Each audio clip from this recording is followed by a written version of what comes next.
Hello, welcome to my channel. ఈరోజు ఈ వీడియోలో మనం శ్రీ చంద్రబాబు నాయుడు గారిని 2023 సంవత్సరంలో స్కిల్ డెవలప్మెంట్ కేసులో అరెస్ట్ చేయడం జరిగింది. దాదాపు 53 రోజుల పాటు ఆయన రాజమండ్రి జైల్లో ఉంచడం జరిగింది. దీనికి సంబంధించి పూర్వాపరాలు మనం అందరికీ తెలిసిందే కాబట్టి దీని మీద లేటెస్ట్ డెవలప్మెంట్ గురించి మనం ఈ వీడియోలో చర్చించుకుందాం. ఇంతవరకు ఈ ఛానల్ సబ్స్క్రైబ్ చేసుకోకపోతే ప్లీజ్ ఈ ఛానల్ సబ్స్క్రైబ్ చేసుకోండి. ఈ ఛానల్ అభివృద్ధికి మీ వంతు సహకారం అందిస్తారని ఆశిస్తున్నాం.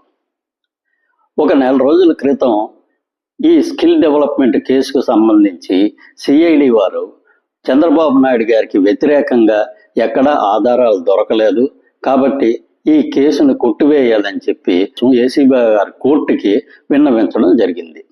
ఈ సిఐడి వారి వాదనలు విన్న తర్వాత ఏసీబీ కోర్టు వారు చంద్రబాబు నాయుడు గారి మీద పెట్టిన ఈ స్కిల్ డెవలప్మెంట్ కేసుని కొట్టివేయడం జరిగింది.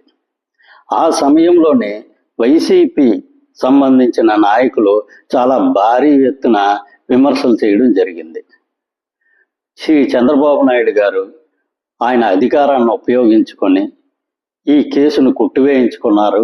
ఈ కేసు మరలా మేము కోర్టుకు వెళ్ళడం జరుగుతుంది, దీని మీద చాలా వరకు అనుమానాలు ఉన్నాయని చెప్పి వాళ్ళు చాలా భారీ ఎత్తున విమర్శలు చేశారు. కాకపోతే ఇక్కడ ఇదే కేసు మీద కేంద్ర సంస్థ అయిన ఈడీ కూడా విచారణ చేయడం జరుగుతుంది. దీనిలో చంద్రబాబు నాయుడు గారి పాత్ర ఏ విధంగానూ లేదు అని చెప్పి చంద్రబాబు నాయుడు గారికి కేంద్ర ప్రభుత్వ సంస్థ ఈడీ కూడా క్లీన్ చిట్ ఇవ్వడం జరిగింది. కాకపోతే ఈడీ ఈ కేసు విషయంగా చాలా మందిని అరెస్ట్ చేసింది.